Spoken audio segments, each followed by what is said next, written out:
We are back on Get Up, and if you didn't stay up late last night, you missed Lamar Jackson putting on a show as the Ravens knocked the Patriots from the ranks of the unbeaten. This is the opening drive on a 1st and goal. Jackson says, "Why give it up when I can take it myself?" And he genuinely walks in.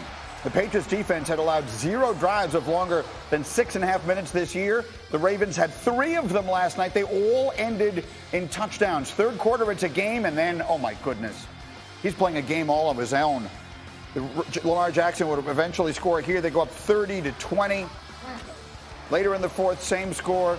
Jackson again pulled by his offensive line into the end zone. Patriots defense had allowed 10 fourth quarter points all year long. They allowed 13 last night, and the Ravens win it by a score of 37-20, which brings us to our trivia this morning, which is brought to you by DAV, Disabled American Veterans. And here we go, Rex. You are under the spotlight here from Hembo. Who was the last quarterback? Lamar will take a shot at it. We think maybe in the playoffs. Who's the last quarterback to beat the Patriots twice in a season? Well, I think all I have to do is look down at my arm and see that tad. The reason I got that tad is because Mark Sanchez whipped the Patriots twice in one season. That's the way it is. I'm going with it. You are a national treasure. You know what I'm saying? The answer is Joe Flacco. Of course it is. Now I'm going to get one with Flacco over here. Flacco did it 2 years after Sanchez did it. So Nobody cares about Joe Flacco. You're right, and also you're wrong. Meanwhile, just how good was Lamar last night? Let's take a closer look. All right, we've got Dan Orlovsky here. I'm still trying to recover from the tat. Lamar Jackson, we're trying to describe him in our pre-show meeting, right? And he's just got that thing that you can't really quantify, but he also has something that you can explain. Well, a big part of it is because his coaches put him in the right scheme, and it's really their 3 tight end zone read look, and it started the game for them. So remember, 3 tight ends. There's 1, there's 2, there's 3, and they put them 3 on the field to keep linebackers on the field, and then they're going to get into their zone read. And as they get into their zone read, this is what they do. They take this backside tight end, and he's going to be responsible to block that linebacker. And then they're going to pull this guy around to lead downfield for an alley block. And they give Lamar a simple read. They're going to read this unblocked defensive tackle right there, okay? If that defensive tackle squeezes down, you're going to keep this ball, Lamar, and follow that alley. If this defensive tackle flows out at all, you're going to have Mark Ingram on an easy handoff being led by that tight end going into that linebacker. Easy read, he steps out, you give it to him, easy 13, 14-yard carry for Mark Ingram. But you guys often hear me talk about plays for an offense need to look the same but have different options to them.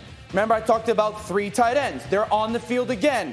It's the same formation of the play I just showed you. Now this time, these tight ends are going to lead out and lead up on that linebacker. And they're going to once again give Lamar a simple read. What's that defensive tackle do? If this defensive tackle squeezes down, well, Lamar, you go take it and follow that blocking tight end.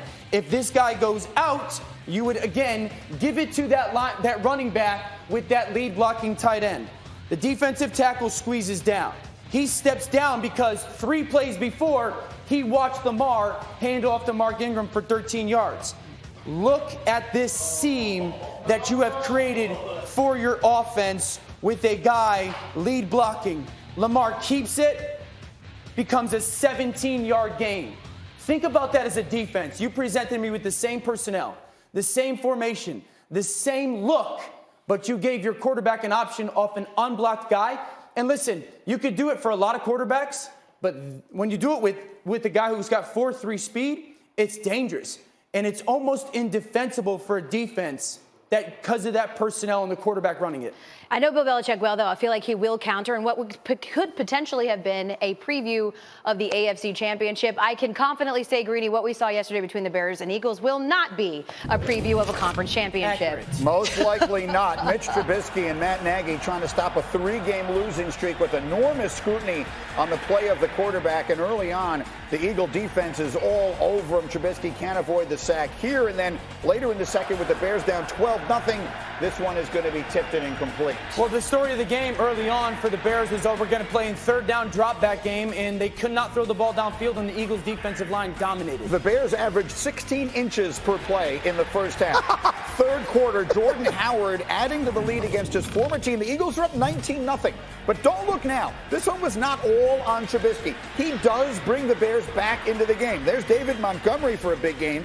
Ultimately, he's going to wind up scoring. The Bears get within 19-14. They've got a chance in the fourth quarter, and their much exalted defense could not get off the field. Philly converting third down after third down. You know the Bears are going to stop them here. Surely to goodness, with this historic defense of theirs. They couldn't get off the field, and the Eagles win by 8. So when you hurt yourself and you don't create positive plays, you put yourself in a tough position. And good defenses like that are going to tee off with the rush, challenge you with man coverage, which they did, and we just didn't make enough plays. It's frustrating for all of us. It's not what we wanted or where we know we should be, and so that's where it's at. But we gotta do everything we can to stick together.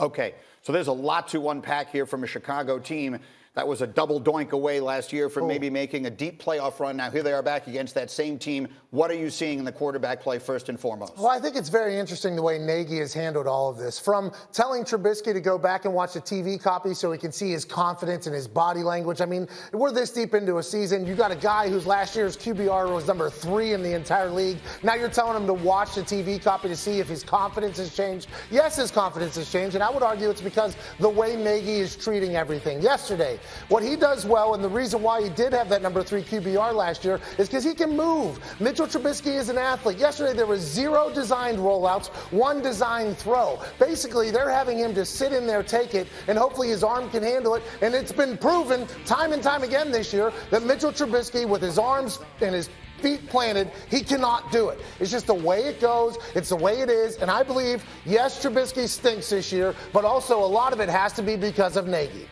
Matt Nagy's got a decision to make. Matt Nagy has to choose between saving his quarterback and potentially losing the locker room, or losing his quarterback to save the locker room. Because you can no longer continue to trot Mitchell Trubisky out there and call the offense that you're calling and expect the rest of the football team to buy into it. The first time you moved the pocket was 3 minutes to go in the second quarter. It's unfair to your football team to say, I'm putting him out there. This is the best chance for us to win, and the plays we're calling put us in the best position for success. Matt Nagy has a decision to make, and it needs to be made now. So I don't disagree with anything either of you just said. I will, however, point out that the Bears and their much maligned quarterback got them within 1 score in that fourth quarter yesterday. And this defense that at the beginning of the year we were comparing to the 2000 Ravens and the 85 Bears gave up an 8-minute drive. They could not get their offense back on the Greeny, field. first off, I never once compared this,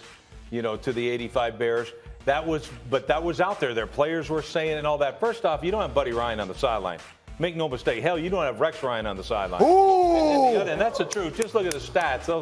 I'll pound the facts, not just the table here. Okay. I'm telling the truth. What are the facts? The other thing is that the facts are this team isn't close defensively to those teams. It's not even close. And when I look at it this way, that's why there's plenty of blame to go around. Number one, there's plenty of blame on the coach. There should be. All right? It's the easiest offense to defend. I look at it, the formation. I'm like, oh, okay, here comes the basic route. Oh, they're tightening down. Oh, they're going to run the basic route. If I can see it on the TV copy, trust me, every defense coordinator can see it out there. The other thing, so, yeah, are you going to blame the quarterback? Yeah. You also should blame the defense. So there better not be any of this stuff, which I'm sure there's going to be, but there doesn't need to be. If you're really that good at defense, you win regardless.